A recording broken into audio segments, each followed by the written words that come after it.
Oh crap, I've got it all the dimensions wrong. Right, back to square one. Hi, we're Ian and Julie. Follow us on our tiny homestead and our debt-free project of a lifetime, the building of our shipping container home here in the Pyrenees, and all of this alongside our full-time jobs. Hi, welcome back. This, I think, is part 3 of our Garage Annex build series.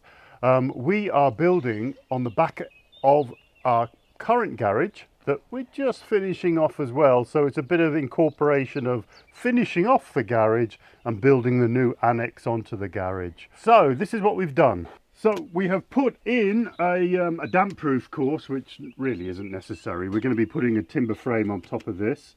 All of this is going to be internal. I've put my post holders and I haven't actually glued them in yet. That will be in this video. So all the way around where we're going to have walls. Now this up here is our leisure plate that I've put in some angles for the rafters. I've also put in temporarily the flashing, the aluminium, well it's steel flashing, the grey anthracite flashing up there. I've had to put that in temporarily because I've slid it underneath this Douglas fir siding, and that is to get the water basically flowing on the outside. So I've slipped it up underneath the house wrap, underneath the Douglas fir siding, but I wouldn't be able to do that once the rafters are on. So I've slid that up, and once the rafters are in, I can then just push it off and finally fix it on, also with the roof panels as well. Let's get on with it then. I'm back in the workshop, a bit chilly out there to do it, so I may as well do it in here, plus my chop saws here. That's going to be my ridge. These are my upright posts. You saw in part 1 I've already notched them out, but I left them a little bit long because I only had this, this cut off piece of wood. These are the actual bits of wood that I'm going to be using. So I'm budging them all up together just so I can trim off the excess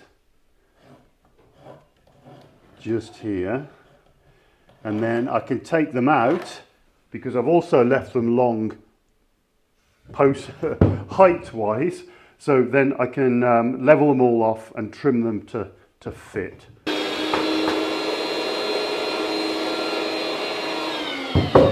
Right, I've cut a couple of pieces to length, both at just under a tad 50 centimeters, including the bottom bracket.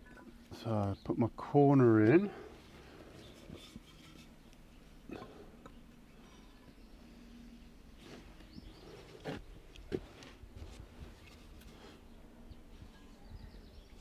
It's just my first try. Let's have a look. Right, I'm hoping this will work. So I've just got a staff.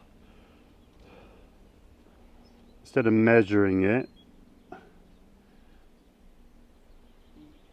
that there is perfect. So I use this measurement from the staff and put that onto my post. Right, so I'm just transferring it over.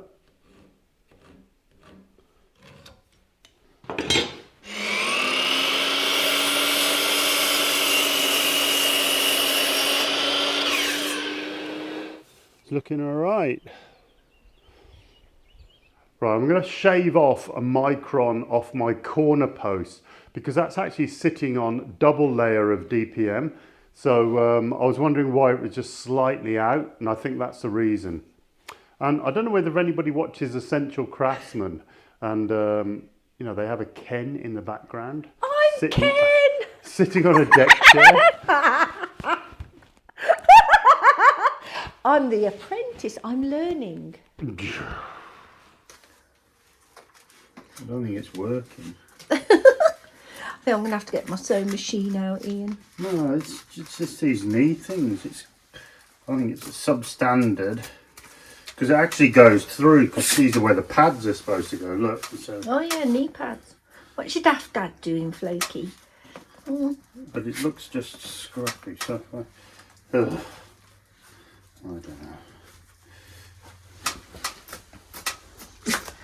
What you doing, a coffee break? Good morning, we're back on site and it's sunny. We had a bit of an afternoon off yesterday because it was absolutely freezing. So I'm going to be putting the posts into these brackets. Basically they're going to be like that, but my brackets are about 95mm internal diameter and my posts 89mm. So I've got a bit of spacer, so I'm just going to try it out. I think they'll actually clamp onto it, but I've just got to make sure that they're going to be flush with the wall there, because my metal siding will basically attach directly to this post and follow on down to the block work. So that is the plan. Let's see how it goes. See, that needs to come forward, but it's really difficult to get that there in midair. So what I'm going to do is just mark up the central hole on both sides and then take that out, put a pilot hole in,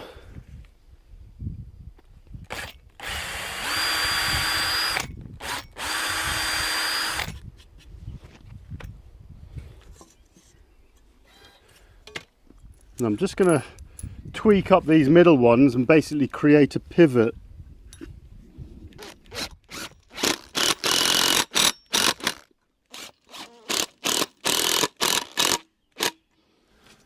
Make sure he's flush. Check the plumb again. He wants to go that way a bit, so I'm just going to push him a tiny bit that way. Too much.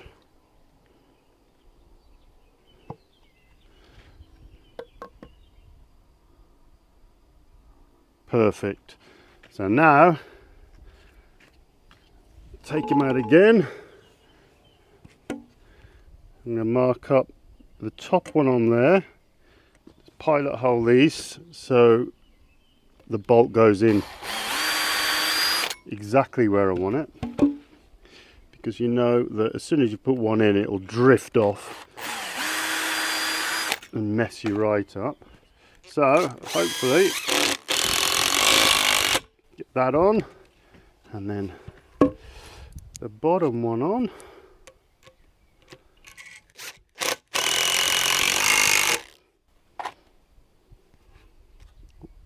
And then put him back in.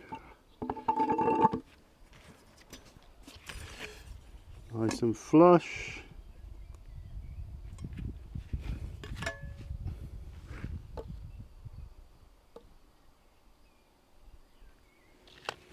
See if I got him the right way around. Oh yeah, no, that's the right way around, of course, because the top here, my piece of wood is going to sit in this groove, so that is perfect.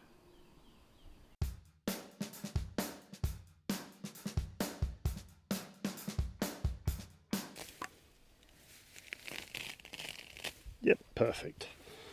This sideways I will adjust when I'm putting in my what are they called? Noggins, basically, the cross joists, I suppose, cross studs. These are my studs, aren't they? So the cross ones, because I have to put the horizontals in because the steel siding, of course, needs somewhere to screw onto, and it will just strengthen it all up.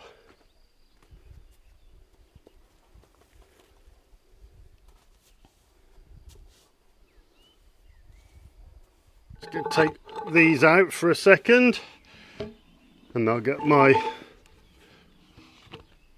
chemical concrete in.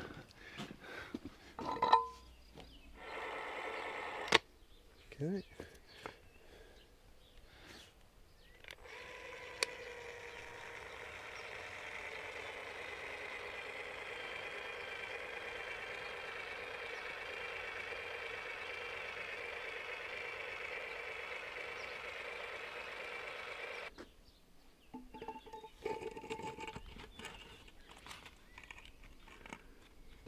Oh, I'm going to run out.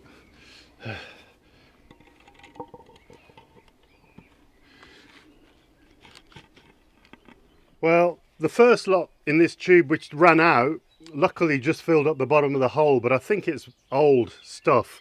These are, although they're different makes, they're totally different colours, and this was very, very gritty. So I think because it didn't have that staple on top, it must have been an old one. This is fine. It's got the right sniff. Ooh, yep. And all done. Levelled them off.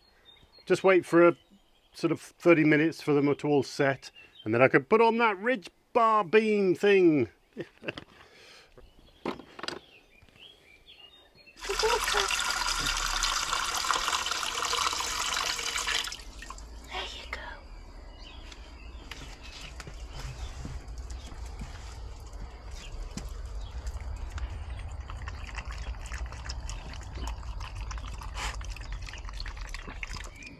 So to keep this wall plate, it's called a wall plate, we found out. We phoned up Julie's dad, who was a carpenter. To keep this wall plate directly in line with that wall plate over there, I'm going to overhang here 18 millimeters, and that should be square on that end then to meet up with that one. Let's cut this one down here to 5 meters exactly. And let's sit that on top, because now these are all pretty solid. That's exactly 5 meters.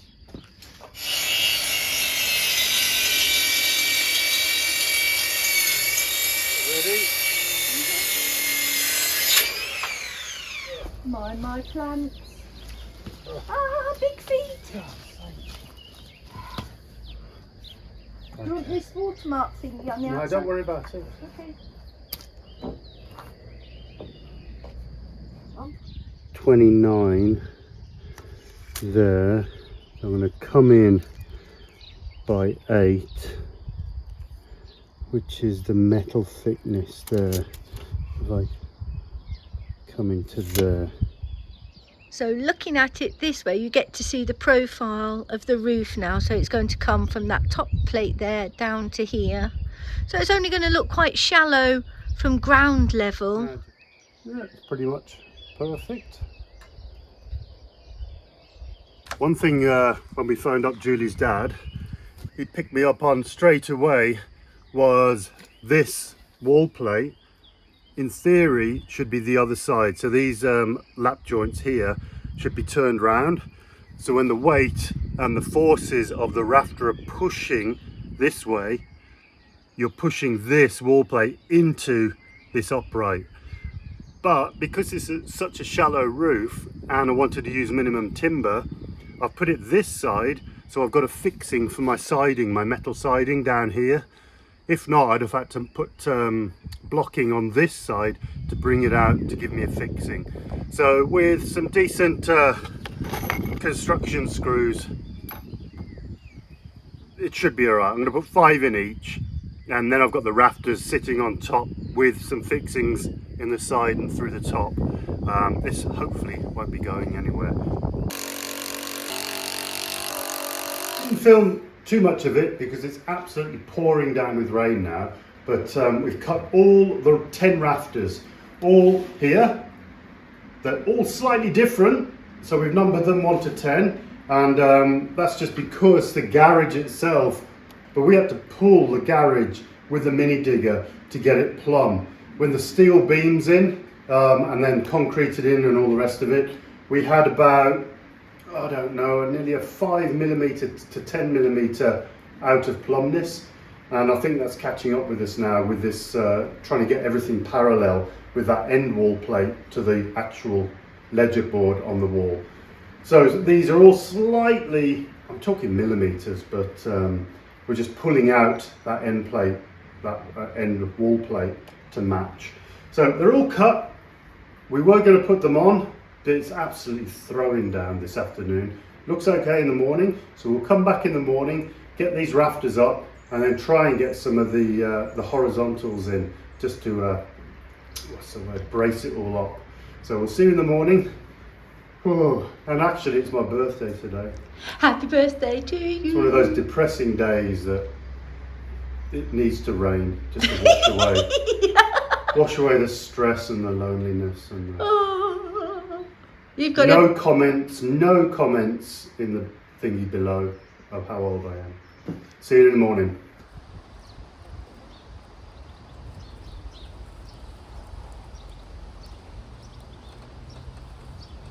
Hi, welcome to the Bike Barn. Now this is our bike workshop, which is part of our business here in the French Pyrenees. We run cycling tours, as you know, and the season is coming up really quick now.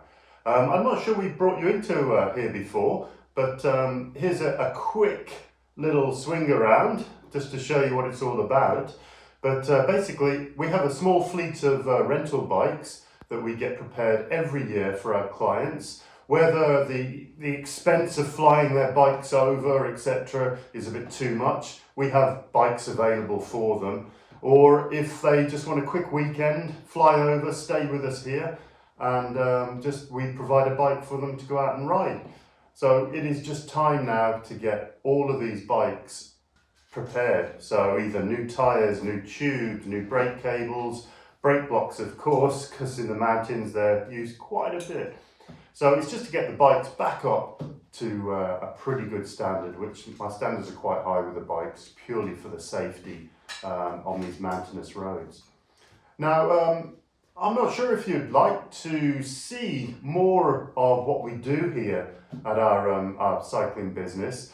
Put in the comments below if you'd like to see a bit of a walk around, a house walk around of the grounds, it's not that big, of the various workshops and storage areas and the rooms. We've got 7 rooms here at our, basically it's called a chambre d'hôte, but it's like a B&B, and Julie does evening meals. Basically up to 16 people we can accommodate here. So this is basically our job in between all of the building we're doing. Our plan is probably 3 to 4 years to retire to our new off-grid plot, hopefully totally debt-free. That's why we're doing it slow time. When we get the money, we go and build something extra. So, but if anybody was to come along tomorrow and buy the whole business from us, I'd be up there like a shot because I just love it. And we can't wait to get animals, livestock, start growing properly and start just becoming part of the homestead. Instead of this split personality between working this job and working up at the off-grid plot. So yeah, stick down in the comments if you want to see a bit of a walk around of the house and things and see what we do. And all right, once I get these bikes done, I'm back up the off-grid plot, carrying on with that annex roof. Hi, good morning. We're back after the rain. Yeah, pretty heavy downpour last night. So we're going to wait for the sun to dry this out, and then Julie will get some varnish and stuff on that. But meanwhile, I'm just going to place a couple of the first rafters on, just so I can measure these upright posts. Is that the numbered end? Yeah. Okay, you hold number 2. Yep. Right, I'll put these up, and then I can measure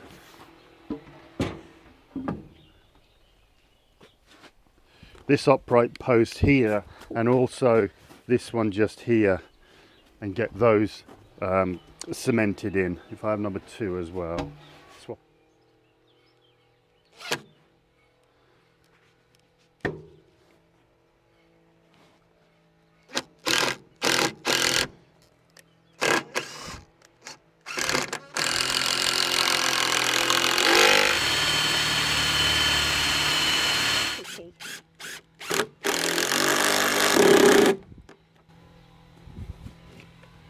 Just mark him. Okay. Right. Gotta get these 2 cut. This one's going to be there. So these are all sort of old offcuts.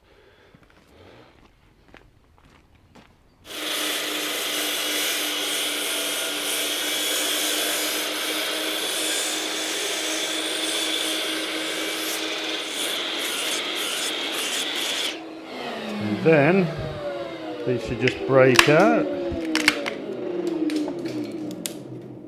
I'll get my hammer.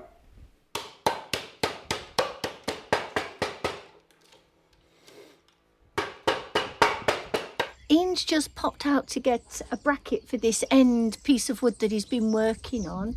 So while Ian's not here at the moment, I'm going to take advantage and just crack on putting my varnish, the same as everything that's on the rest of the woodwork, all along this bare wood, and hopefully by the time he's back, where he needs to be working, that'll have dried out a little bit. So I'll just crack on and get this sorted now. And everything's dried out because we had a lot of rain last night.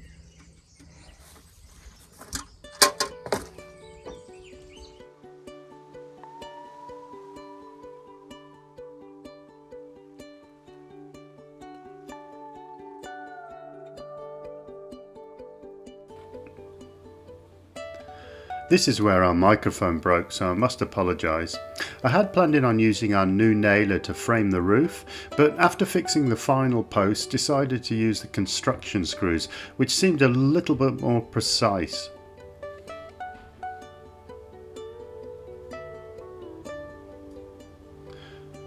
A quick trim on rafter number 2 just to match it up with number 1. Securing the rafters from the top, countersinking for a deeper fixing, but also from the sides using the blocking.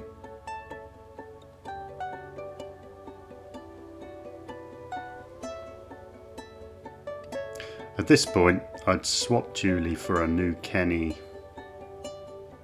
We then repeated the blocking and rafters along the whole span of the roof.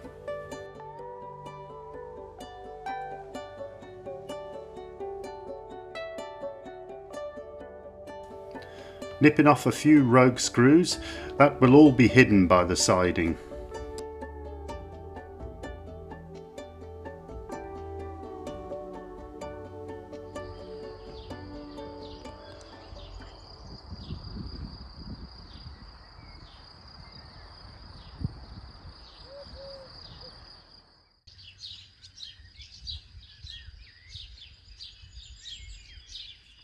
So we've got all the roof done. I managed to get all my blocking in as well, all the way across. So I've now got 4 points of fixing for my roof panel.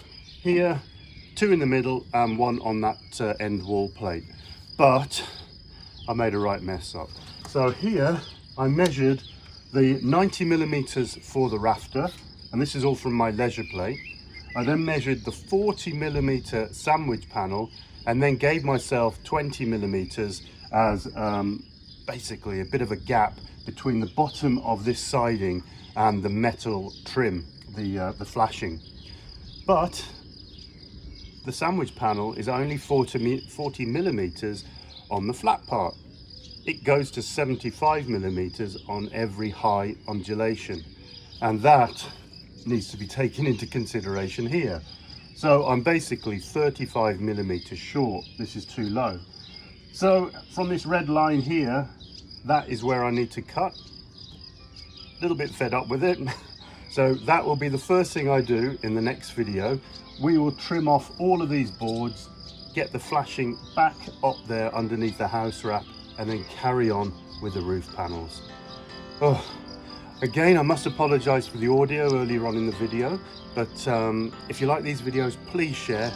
Hit that subscribe if you haven't subscribed already, and we will see you in part 4, and hopefully get all of this weather tight and the cladding on.